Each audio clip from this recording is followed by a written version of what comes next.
Graça e paz a você que nos assiste. No Papo de Discípulo de hoje, falaremos sobre a nossa crença na evangelização e no discipulado. Cremos que estas são tarefas vitais que Jesus deixou para a sua igreja. Durante o seu ministério terreno, Cristo apareceu ensinando e pregando o evangelho do reino. A igreja primitiva também não cessava de ensinar e de pregar. Na igreja da atualidade, pregação e ensino, de igual modo, devem andar de mãos dadas. Por esta razão, estudar sobre evangelização e discipulado é extremamente importante. Estas são práticas indispensáveis e imperativas a toda a igreja genuinamente cristã. Então vamos destacar algumas questões sobre estas duas práticas. Primeiro, sobre a evangelização. Comecemos com o conceito. O verbo evangelizar significa trazer ou anunciar as boas novas. Proclamar, pregar. Desta forma, podemos afirmar de maneira bem simples que evangelizar significa pregar o evangelho ou as boas novas. A boa nova é Jesus. Ele é o coração do evangelho. Por esta razão, a essência do evangelismo é pregar Cristo, a fim de que os não salvos possam tomar uma decisão consciente de aceitação à sua pessoa como Senhor e Salvador. Agora pensemos um pouco sobre o chamado à evangelização. Quem deve evangelizar? Depois de ressuscitado, Jesus disse aos seus discípulos: Ide por todo o mundo e pregai o evangelho a toda criatura. Isso está em Marcos 16, versículo 15. A ordem aqui é pregar a toda criatura em todo o mundo. Nesse mesmo sentido, antes de subir aos céus, Jesus disse: Sereis minhas testemunhas, tanto em Jerusalém, como em toda a Judéia e Samaria e até os confins da terra. Atos 1, versículo 8. Para quem ele disse essas palavras? Nos dois casos, para os seus 11 primeiros discípulos. Todavia, a proclamação do Evangelho nunca foi e não é uma responsabilidade apenas dos primeiros discípulos do Senhor Jesus Cristo. Atualmente também não é algo que se limita somente aos líderes da igreja.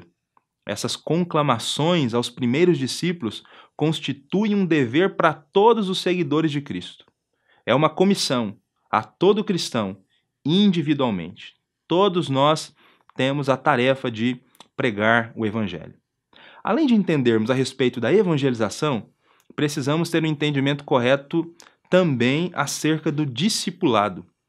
Vamos começar pensando então sobre o conceito.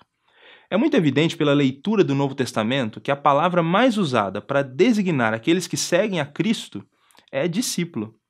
Na verdade, é impressionante o número de vezes em que esse termo aparece. Mais de 250 vezes. Cristãos, termo tão comum para nós, aparece apenas 3 vezes no Novo Testamento. Mas o que é um discípulo? Aprendiz talvez seja um bom termo equivalente, visto que discípulo é aquele que recebe ensino de alguém. O discípulo apega-se ao seu mestre, identificando-se com ele. Neste sentido, a Bíblia diz: basta ao discípulo ser como seu mestre. Isso está em Mateus 10, versículo 25. O discípulo é alguém que aprende com o seu mestre, não somente ouvindo, mas, sobretudo, praticando. Ele aprendeu a viver com o seu mestre e depois comunica essa vida que recebeu a outras pessoas.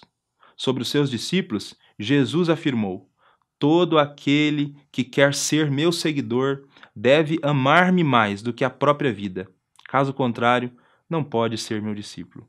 E também: se vós permanecerdes na minha palavra, sois verdadeiramente meus discípulos. O meio pelo qual instruímos alguém a se tornar um verdadeiro discípulo de Jesus Cristo é o que nós chamamos de discipulado. Essa prática é extremamente importante para que a igreja cresça de forma saudável. Discipulado não é simplesmente transmissão de conhecimento, mas, sobretudo, de vida. Ensinamos mais com o nosso modo de vida do que com as palavras que dizemos. Assim, como é missão da igreja evangelizar, é também sua missão discipular. Não basta levar o pecador à fé em Cristo inicial, é preciso ensinar a cada um com toda a sabedoria para que todo homem seja apresentado perfeito, maduro em Cristo. Muito mais do que conversos, ou admiradores, ou defensores, Jesus deseja que aqueles que o seguem sejam seus discípulos. E quem deve discipular? O chamado ao discipulado é para todos. A Bíblia mostra isso de maneira muito clara. Em Marcos, a igreja é convocada para ser uma proclamadora, como nós lemos aqui, capítulo 16, versículo 15. Mas em Mateus, ela é convocada a ser uma discipuladora. Portanto, ide fazei discípulos, disse Jesus no capítulo 28, versículo 19 de Mateus. Essa ordem de Cristo constitui-se um chamado ao discipulado. Não ficou restrita aos primeiros discípulos, é para todos os cristãos, de todos os tempos e em todos os lugares. Não é uma opção ou uma sugestão, mas um mandamento. A nossa oração hoje é para que o Senhor nos use e nos ajude nestas duas importantes tarefas: evangelizar e discipular. Que assim seja.